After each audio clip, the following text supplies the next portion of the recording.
நம்ம இன்னைக்கு ஒரு காட்டோட ஒரு அழகான ஸ்டோரியையும், ஒரு பயங்கரமான உண்மை சம்பவமாக நடந்த ஒரு கற்பனையான ஒரு கதைய தாங்க நம்ம பார்க்க போறோம். என்ன குட்டீஸ் ஸ்டார்ட் பண்ணிரலாமா? நம்ம இன்னைக்கு என்ன பார்க்க போறோம்னா, ஒரு கிராமத்தில நெறைய பழங்குடியினர் மக்கள் எல்லாரும் வாழ்ந்துட்டு இருந்தாங்களாங்க. அங்க வர தண்ணீரா இருக்கட்டும், ஒரு பழங்களா இருக்கட்டும், அத ருசிச்சு சாப்பிடுற அந்த டேஸ்ட்டே தனி சுகம் இல்ல. நம்ம என்னதான் கிராமத்தில வாழ்க்கைய நம்ம சிட்டியில கம்பேர் பண்ணும்போது, அந்த கிராமத்தில வாழ்ற அந்த வாழ்க்கையே தனி சுகங்க. அப்படி வாழ்ந்துட்டுருக்க அந்த கதைய பத்தி தான் நம்ம பார்க்க போறோம். ஒரு காட்ல நல்ல மலை பிரதேசத்தில ஒரு ஒரு 400, 500 பேர் மக்கள் வந்து ஒரு கூட்டமா சேர்ந்து ஒரு அழகான ஒரு சிட்டுக்குருவி கூட்டம் போல வாழ்ந்து வந்துட்டுருந்தாங்க. அங்க இருக்க மரங்கள் இருக்கட்டும், அங்க இருக்க தண்ணியா இருக்கட்டும், அவ்வளோ சுவையா ரசிச்சு வாழ்ந்துட்டு சாப்பிட்டுட்டும், அவங்க குழந்தைங்களோட மகிழ்ந்தும் வாழ்ந்து வந்துட்டுருந்தாங்கங்க. திடீர்னு ஒரு நாள் தான் வந்து, நம்பள மாரி சிட்டில இருந்து ஒருத்தவங்க போயிட்டு, அந்த ப்ராப்பர்ட்டிய கவர்மெண்ட் எடுத்துக்கணுன்ற பேர்ல, அவங்க வாழ்ந்துட்டு இருந்த அந்த அழகான ஒரு கிராமத்த பறிக்கணும்னு நெனச்சிட்டு இருந்தாங்கங்க. அந்த மக்கள் போராடுறது போராட்டமே இல்லங்க. நாங்க இங்க காலங்காலமா பரம்பரையா பூர்வீகமா வாழ்ந்துட்டுருக்கோம். இந்த இடத்த மட்டும் விட்டுருங்க. நீங்க வேற எந்த இடத்த வேணாலும் நீங்க எடுத்துக்கோங்க. இந்த இடத்த மட்டும் நீங்க வந்து பறிச்சுக்காதீங்கன்னு சொல்லிட்டு, அவங்க கிட்ட உயிர் மட்டும் தாங்க போகல. அந்த அளவுக்கு அவங்க எல்லாரும் கஷ்டப்பட்டு போராடினாங்க. ஆனா கடைசியில அந்த மக்கள் என்ன பண்ணிட்டாங்க அப்படின்னா, "நீங்க இங்க இருக்கவும் தானே எங்கள விடமாட்டீங்க. உங்கள நாங்க இல்லாம பண்றோம்ன்னு" சொல்லிட்டு நைட்டோட நைட்டா அவங்க இருக்கிற அந்த இடத்த மொத்தமா சீமெண்ணையும், மண்ணெண்ணெயும், பெட்ரோல் எல்லாத்தையும் ஊத்தி அந்த கிராமத்தையே எரிச்சுட்டாங்கங்க.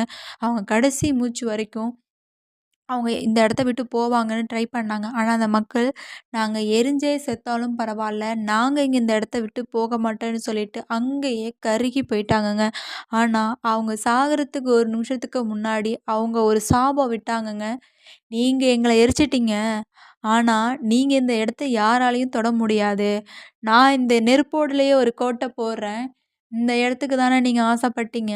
இந்த கோட்ட தாண்டி யாரு வந்தாலும் இங்க உயிரோட இருக்க மாட்டீங்கன்னு ஒரு சாபம் விட்டாங்கங்க.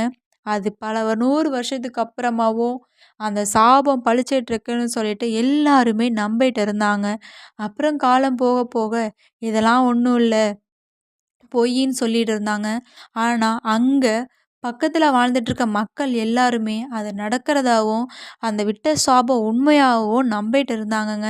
ஒரு நாள் அப்படிதான். ஒரு நாள் இந்த மாரி இந்த ப்ராப்பர்ட்டி சூப்பரா இருக்கே!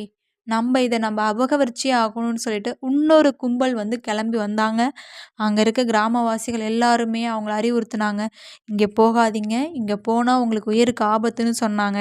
"இல்லடா நான் போயே ஆவேன்னு" சொல்லிட்டு ஒரே ஒருத்தர் மட்டும் நான் போய் காட்டுறேன்னு சொல்லிட்டு போனாங்க. நல்லா போயிட்டாங்கங்க.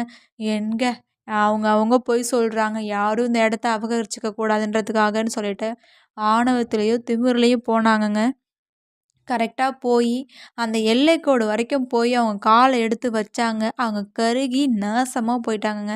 இதுதாங்க அவங்களோட வயித்தெரிச்சலோட சாபம் என்னைக்குமே சும்மா விடாதுன்னு சொல்லுவாங்க. இன்னோரோட இடத்துக்கு நம்ம ஆசைப்படவே கூடாது. இருக்கிற இடத்த வச்சியும், இருக்கிறத வச்சியும் நம்ம சந்தோஷமா இருக்கணுங்க.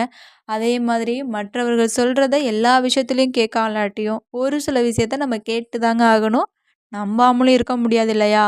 நம்பியிருந்தாங்கன்னா, அவங்க திமிரோடையும், ஆணவத்திலயும் அங்க வந்திருக்க மாட்டாங்க, எரிஞ்சிருக்க மாட்டாங்க. அதே மாரி யாரோட இடத்தையும் பறிக்க ஆசைப்படக்கூடாது. வயித்தெரிச்சல் சாபம் பொல்லாததுங்க.